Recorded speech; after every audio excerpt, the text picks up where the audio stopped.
함께 따라서 하겠습니다. 초대합니다. 한 번 더 따라서 하시겠습니다. 초대합니다. 오늘 함께 봉독한 누가복음 14장 16절로 24절의 말씀을 가지고 초대합니다 라는 제목으로 함께 말씀의 은혜를 나누겠습니다.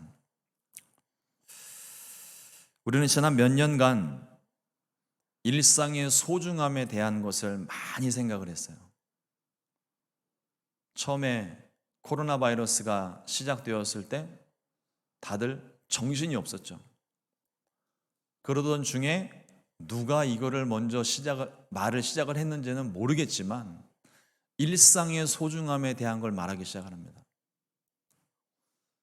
하루하루가 참 지루하고 따분하고 의미 없이 지나가는 하루인 줄 알았는데 팬데믹 딱 터지고 나서 모든 삶이 규제가 되고 통제가 되니까 그 지루했던 날들이 그렇게 기다려지더라고요. 그게 얼마나 큰 은혜였는지를 팬데믹 터지고 나서야 알았습니다. 지금 우리가 사는 시대가 어떤 시대입니까? 벌써 수십 년 전에 달나라를 갔다 왔고 지금 화성에 가서 사내 만에 이루고 있는 시대를 우리가 살고 있는데 한낱 바이러스 하나가 온 세상을 마비시켰습니다. 그만큼 우리가 연약한 존재라는 거예요. 그 바이러스 때문에 힘든 것도 있었지만 정말 우리가 일상의 소중함을 깨닫는 중요한 교훈을 얻은 것도 같습니다. 이제 얼마 전에 뉴스에 보니까 팬데믹을 종식을 하겠다는 이야기가 이제 서서히 왔다 갔다 하는 것 같아요. 빨리 선포했으면 좋겠어요. 이미 우리의 삶은 팬데믹과 상관없이, 물론 마스크들을 다 끼고 계시지만 팬데믹과 상관없이 우리가 살고 있지 않나요? 이미 그렇게 살고 있는데 어떤 이유인지 그게 지금 조심스러운 거겠죠.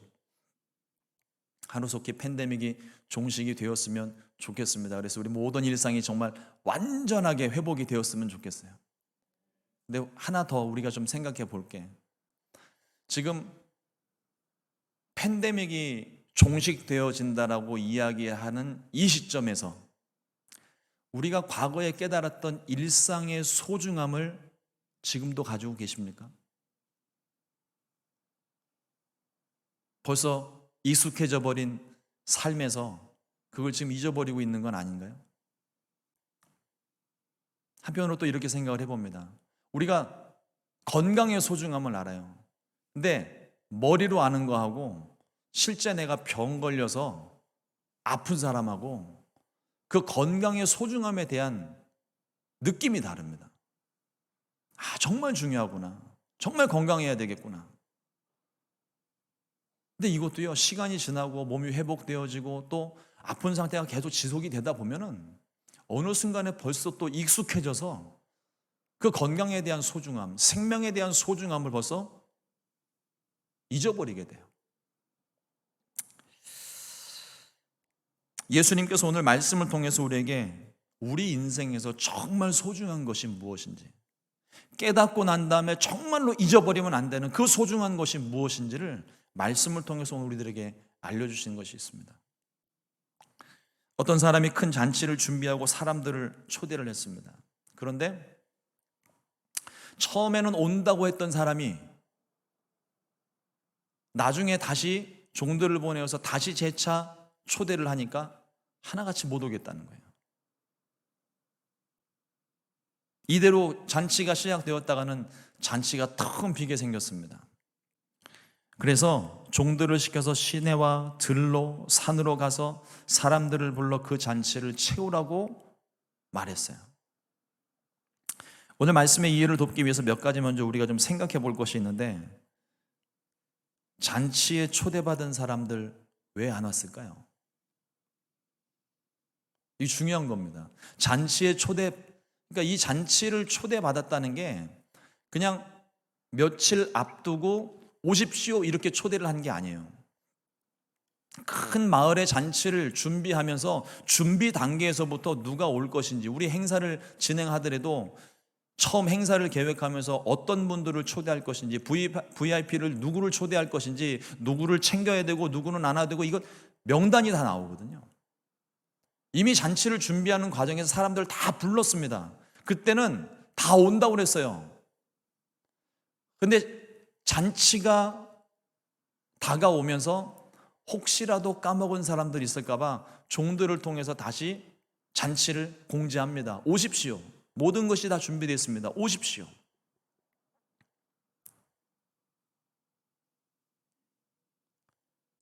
근데 하나같이 오지 않는다는 거예요.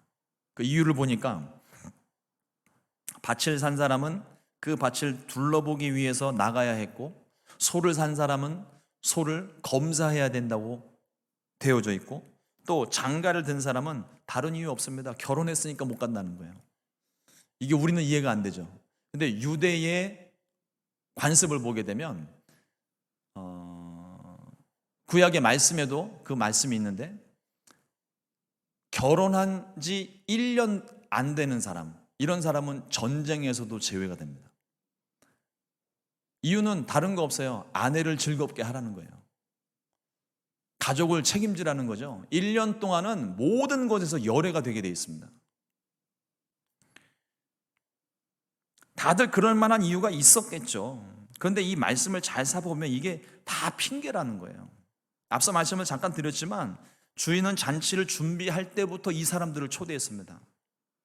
그때는 다 온다고 그랬어요.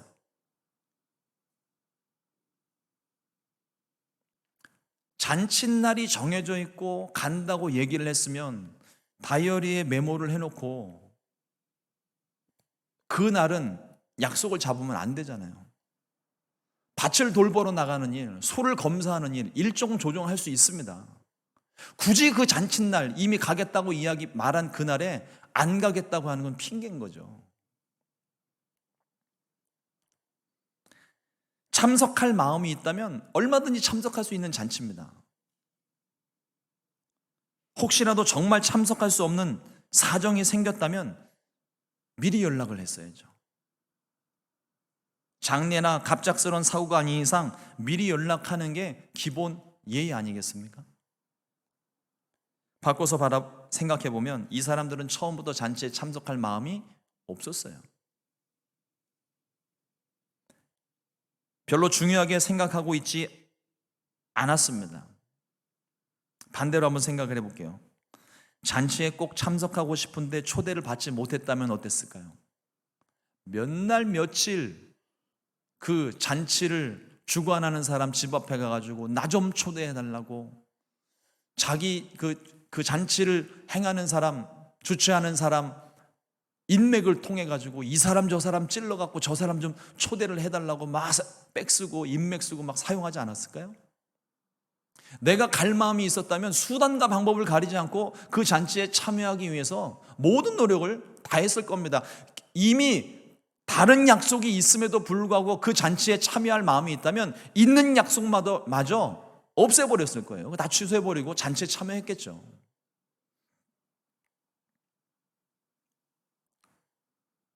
만약에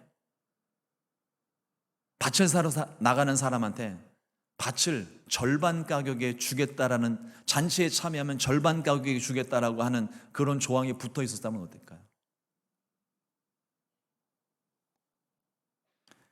소를 사는데 5마리 가격에 20마리를 준다고 만약에 조건을 걸었다면 어떻게 했을까요? 두말할 필요 없죠. 아마 밤을 새서라도 일주일 그 집 앞에서 텐트를 치고 야영을 해서라도 사지 않았을까요? 요즘은 미국 안에서도 그 모습을 보기가 힘든데 온라인 쇼핑몰이 많이 있어서 이제 조금 있으면 다가오게 되는 블랙 프라이데이가 되면, 예전에는요 베스트바이나 또 월마트나 이런 데 가면은 밤새도록 줄 서서 기다리는 사람들이 있었잖아요. 아침에 저녁에 문 딱 열리는 그 순간 사람들이 막 밀고 들어가가지고 자기가 원하는 거 막 들어가면서 여기저기 막 챙겨가지고 들어가고, 아이폰도 그래요. 요즘은 좀 시들해졌는데 예전에 아이폰 처음 이렇게 오픈 행사하고 나면은요, 사람들이 텐트 치고 있었어요. 심지어는 알바까지도 등장을 했습니다. 나를 대신해서 누가 밤새도록 서 있어주면 돈을 주는 거죠. 백화점에서 명품 백을 세일가로 내놓는다고 하면은요, 지금도 줄 서서 기다려요. 내가 원하는 것이 있고 내가 목적하는 것이 있다면 상황이 어떻든 전혀 상관없습니다. 목적하는 것을 이루기 위해서 밤을 새서라도 기다려요. 가지고 있는 약속 다 취소해버려요. 오직 한 가지를 얻기 위해서. 삶의 우선순위의 문제입니다. 내가 정말 하고 싶은 일이 있다면 열일 제껴두고 다 하기 마련이에요. 나는 지금 무엇을 가장 우선순위에 두고 있습니까? 방법적인 것은 나중 문제예요. 중요한 것은 우리의 마음입니다. 내가 정말 사랑하는 것이 무엇인가? 내가 정말 주님을 사랑하고 있는가? 모든 것보다 주님을 최우선으로 생각하고 있는가? 교회 나오라고 제가 지금 여러분들에게 이렇게 설명을 드리는 게 아니에요. 이게 정말 중요한 문제이기 때문에 여러분들에게 말씀을 드리는 겁니다. 내 삶 가운데 가장 우선순위 무엇인지를 생각해 보시라는 거예요. 정말 주님보다 더 사랑하는 것이 없는지, 주님을 내 삶에서, 내 인생에서 가장 중요한 것으로 지금 내가 생각하고 있는지 항상 우리 점검하고 항상 생각해 봐야 돼요. 그렇지 않으면 내가 지금 중요하게 생각하고 있다 해도 일상의 소중함을 잊어버리듯이, 건강의 소중함을 잊어버리듯이 우리 기억 속에서는 벌써 바쁜 일상 속에 그 모든 걸 다 잊어버리고 말아요.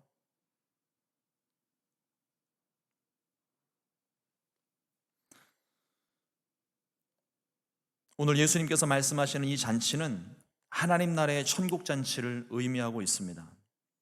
예수님께서 말씀하신 천국 잔치는 어떤 잔치일까요?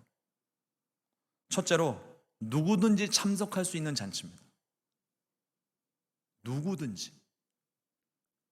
17절 말씀해 보니까요, 잔치할 시각에 그 청하였던 자들에게 종을 보내어 이르되 오소서, 모든 것이 준비되었나이다 하매. 참석하는 사람은 초대에 응하기만 하면 됩니다. 다른 게 필요 없어요. 초대 받았고 그러면 그 잔치에 가기만 하면 되는 거예요. 초대를 거절한 사람들은요, 초대를 거절한 사람들을 대신해서 이 초대한 사람들을 한번 보세요. 가난한 자, 몸에 불편한 자, 앞 못 보는 자, 다리 저는 자들을 불렀습니다. 여러 부류의 사람들을 말하고 있지만 실상은 초대에 응하는 사람들을 얘기하고 있는 거예요. 이 사람들의 어떤 상황이나 몸이 불편한 거 이걸 보지 마시고요, 앞선 사람들은 초대를 받았는데 안 온 사람들이고, 나중에 지금 온 사람들은 초대를 했을 때 순종하여 온 사람들, 초대받은 그 자리에 참석한 사람들입니다. 참석하려는 마음만 있으면 누구나 참석할 수 있는 자리, 그 자격이나 조건이 전혀 상관없다는 거예요. 그냥 오십시오, 네 가겠습니다, 그리고 참석하면 되는 거예요. 그 사람들이 잔치에 참여할 수 있는 겁니다. 24절을 한번 볼까요? 내가 너희에게 말하노니 전에 청하였던 그 사람들은 하나도 내 잔치를 맛보지 못하리라 하였다 하시니라. 예수님의 이 비유의 말씀 가운데서 먼저 초대받은 사람들은 유대인들을 이야기합니다. 자칭 하나님의 백성, 자칭 선민의식을 가진 사람들이에요. 물론 하나님이 유대인을 가장 먼저 선택하신 거예요. 우리 새벽에 말씀 나누는 것처럼 아브라함을 통하여 이스라엘 민족이 형성되는 과정을 지금 보고 있는데, 하나님이 선택한 백성 맞습니다. 그러나 그 백성이 그들이 잘났기 때문에 그들을 하나님이 선택하신 게 아니에요. 어느 민족이라도 하나님은 선택하실 수가 있었어요. 하나님이 아브라함을 선택하셔서 이스라엘 백성들을 선택하셨을 때는 그 안에서 예수님이 나실 것이기 때문에 그 민족을 선택하신 것뿐입니다. 다른 거 없어요. 성경 보세요. 이 이스라엘 백성들이 구원받을 만한 자격이 있는 백성들입니까? 전혀요, 전혀. 우리랑 전혀 다르지 않아요. 맨날 넘어지고, 맨날 구원받으면서 또 넘어지고, 또 죄짓고, 망해가는 과정 가운데서도 그들은 여전히 자기 욕심 채우기에 바쁩니다.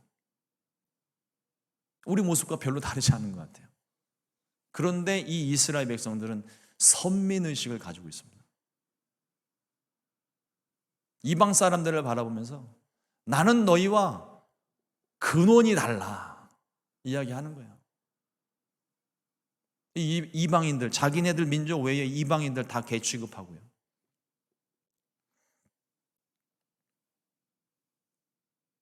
하나님의 백성임을 자처하는 이 사람들, 선민이라고 생각했던 이 사람들, 예수님을 기다린다 말했던 이 사람들은 예수님을 보았음에도 불구하고 예수님을 거부했습니다. 예수님을 알아보지를 못했어요. 그러나 이 하나님의 백성들이 외면했던 이방인들은 오히려 예수님을 믿고 하나님의 백성이 되어갔습니다. 먼저 초대를 받았어도 초대에 응하지 않은 사람, 잔치에 참여하기를 거부한 사람들은 하나님 나라에 들어가질 못합니다. 대신 그 자리는 나중에 초대받았지만 참석한 사람들의 자리입니다. 먼저 된 사람들은 나중에 되었고, 나중 된 사람은 먼저 된 사람들의 자리를 대신하게 되었다는 거예요. 오해는 하지 않으셨으면 좋겠습니다. 먼저 된 사람이 다 나중 되는 거, 먼저 구원받은 사람이 다 천국 못 가는 게 아니에요. 먼저 초대받았지만 참석한 사람들은 그 자리에 있는 거죠. 그러나 거부한 사람들은 잔치에 참여할 수 없습니다. 하나님의 백성이라는 선민 사상만으로는 구원을 받을 수가 없습니다. 먼저 믿었든지 나중에 믿었든지, 부자이든지 가난한 자든지, 건강하든지 병들었든지 상관없이 예수님을 믿는 모든 사람들은 구원을 받습니다. 예수님의 초대를 받고 참석한 사람들은 모두 잔치에 참여할 수 있습니다. 로마서 10장 13절 말씀에 누구든지 주의 이름을 부르는 자는 구원을 받으리라. 말씀 그대로예요. 우리가 예수님을 믿고 예수님을 나의 주인으로 모셔드리면 우리는 모두가 천국잔치에 참여할 수 있습니다. 이 자리에서 함께 예배하는 우리 모두가 천국잔치에 꼭 참여할 수 있게 되기를 주님의 이름으로 축원을 드립니다. 둘째로, 인원 제한이 없는 잔치입니다. 얼마 전에 우리 이취임 예배 드릴 때도 이 좌석수가 한정이 되어져 있다 보니까 초대하는 데 한계가 있어요. 재정적으로도 그렇고 공간적으로도 그렇고 시간적으로도 그렇고 초대하는 데 한계가 있습니다.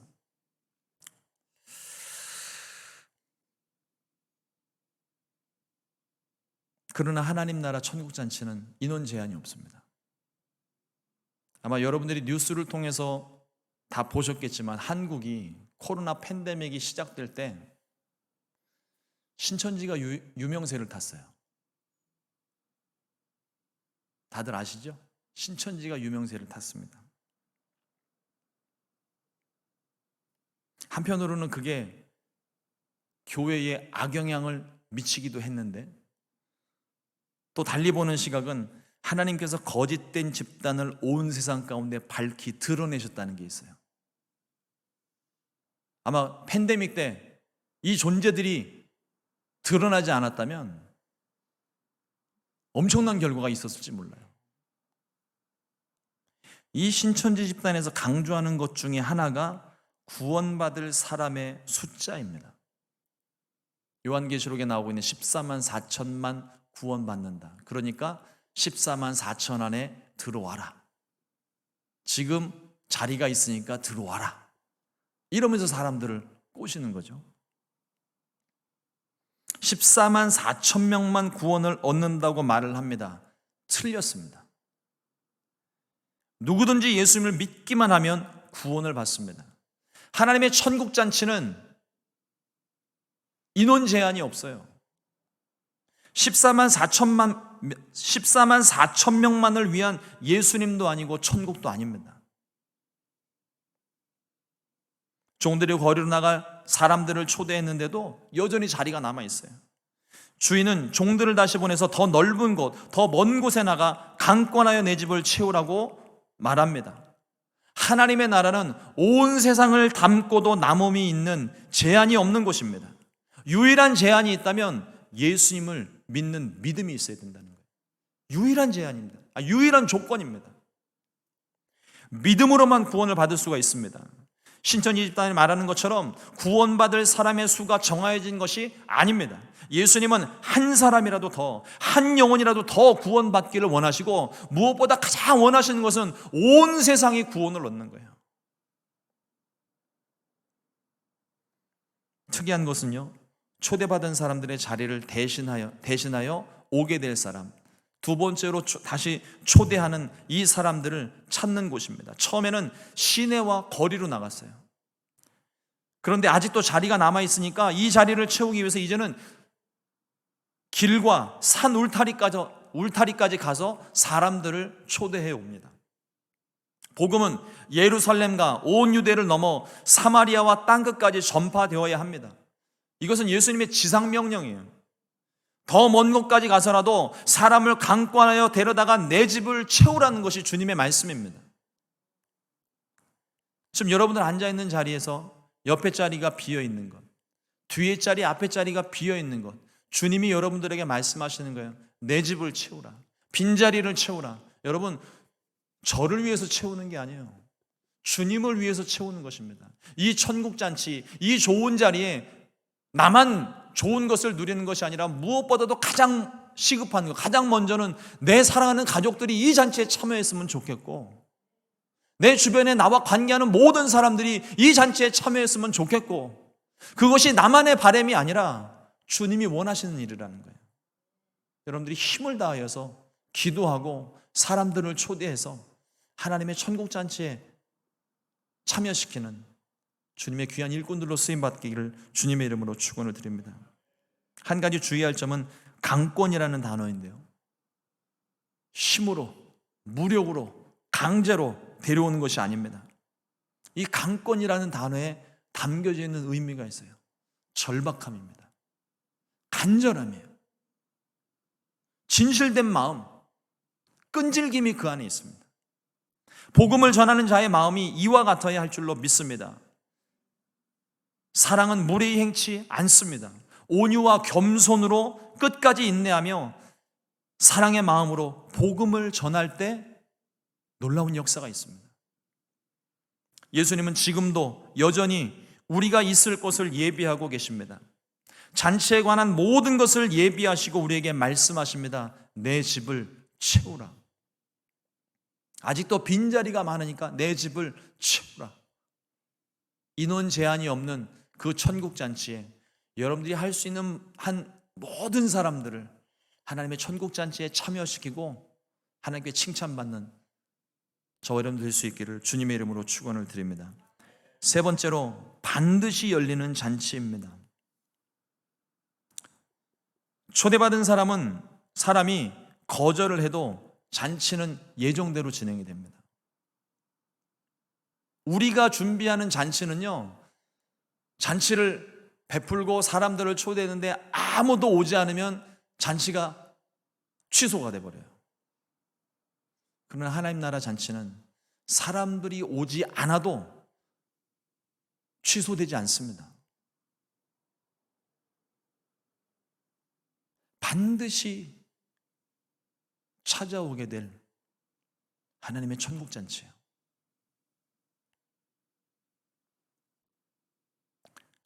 사람이 하나님의 뜻을 거절해도 하나님의 역사는 중단 없이 계속 이어져 갑니다. 만일 내가 오늘 주의 말씀에 순종하지 않잖아요, 하나님은 그 하나님의 뜻을 이루기 위해서 또 다른 사람들을 그곳에 보내어 하나님의 뜻을 이루어 가십니다. 하나님께 쓰임받는 게 우리 기쁨이잖아요. 하나님께서 원하시는 일이 있을 때 내가 쓰임받는 게 더 좋지 않습니까? 하나님이 내게 말씀을 주시는데 그 말씀을 내가 듣고도 내가 순종하지 않으면 나에게 주신 기회가 다른 사람에게 넘어가요.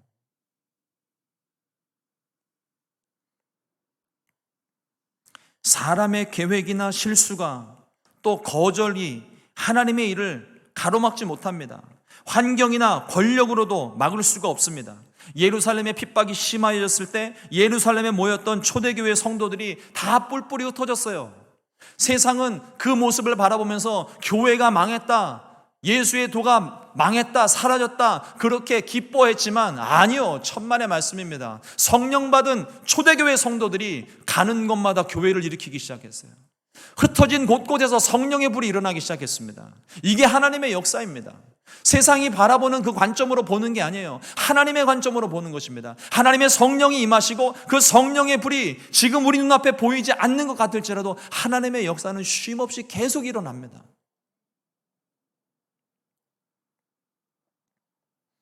하나님의 역사 결코 막을 수 없습니다. 막히지도 않습니다. 주님이 우리와 함께 하시기 때문에 그래요. 세상 끝날까지 너희와 항상 함께 하겠다고 약속하지 않으셨습니까? 중단 없이 반드시 열리는 이 천국잔치에 참석하지 않는 사람이 어리석은 사람입니다. 천국잔치에 참여하는 것이 복입니다. 환경에 가로막혀서 절망하지 마시고 낙심하거나 포기하지 마시고 우리의 길 되신 주님과 함께 새로운 길로, 생명의 길로 나아오게 되시기를 주님의 이름으로 축원을 드립니다. 사랑하는 성도 여러분, 여러분들 다시 한번 주님의 천국잔치에 초대합니다. 온라인으로 예배 드리시는 분들도 초대합니다. 할 수 있으면 유튜브 꺼버리시고 성전으로 오십시오.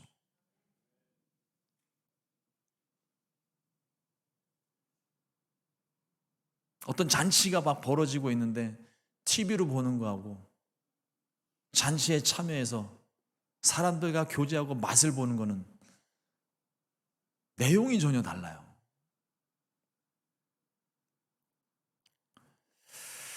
우리가 있어야 할 자리는 세상의 밭이 아닙니다.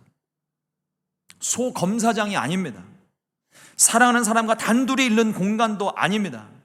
주님이 계신 자리여야 돼요. 나를 초대하시고 기다리시는 주님이 계신 그 자리여야만 합니다. 사람이 여는 잔치에는 서로들 상석에 앉으려고, 내가 원하는 사람, 좀 높은 사람, 그 사람 옆에 좀 앉으려고 노력을 하는데, 어떻게 하면 잘 보일까 고민을 하는데, 사람들이 하나님 나라 잔치에는 상석에 앉기를 거부하고 있어요. 여러분들도 다 한 번씩은 들어보셨을 텐데, 어느 유명한 부흥 강사님이 말씀을 하셨죠. 성전에서 제일 앞자리가 금자리, 그 다음이 은자리, 그 다음 동자리, 끝자리는 잠자리.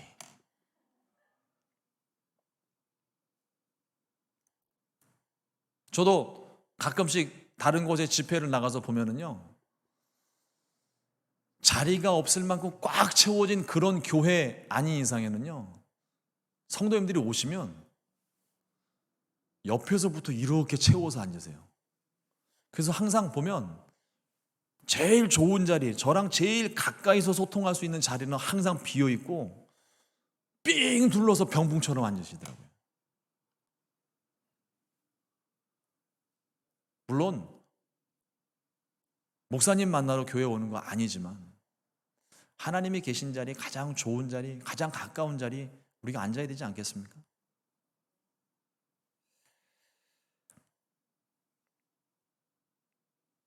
하나님 잔치에서도 상석에 앉기를 사람들이 거부합니다. 이유를 물으니까 부담스럽대요. 힘들대요. 잔치에 참석하는 것조차 불투명합니다. 갈까 말까 고민을 해요. 그런 마음을 주님이 기뻐하실까요? 어떤 분들은 또 그런 분들이 있습니다. 하나님과 나 사이의 관계를 일정하게 유지해 놓고 적당한 거리 두기를 항상 실시하는 분이 계세요. 주님이 다가오면 이만큼 멀어지고, 주님이 조금 가시는 것 같으면 불안하니까 이만큼 또 따라가고, 항상 그 거리를 유지하는 분들이 있어요. 주님이 기뻐하실까요? 주님이 기뻐하시거나 말거나 나는 상관없습니다, 이렇게 생각하시는 분들은 잔치에 안 오셔도 됩니다. 근데 이거 하나만 기억하세요. 도대체 뭐가 더 중요한 겁니까? 주님을 가까이 하고 주님을 만나는 것 말고 여러분들 살면서 뭐가 더 그렇게 중요한 거예요? 주님을 모르는 사람이라면 몰라도 주님을 아는 분이, 주님을 믿는 분이 주님보다 더 귀하게 생각하는 것이 과연 무엇이 있을까요? 우리가 이 세상을 떠나면 둘 중 한 자리에 있을 것입니다. 주님이 모든 것을 준비해 놓으신 주님의 천국 잔치, 아니면 영원토록 슬피 울며 이를 가는 자리. 여러분 어느 자리에 있기를 원하십니까?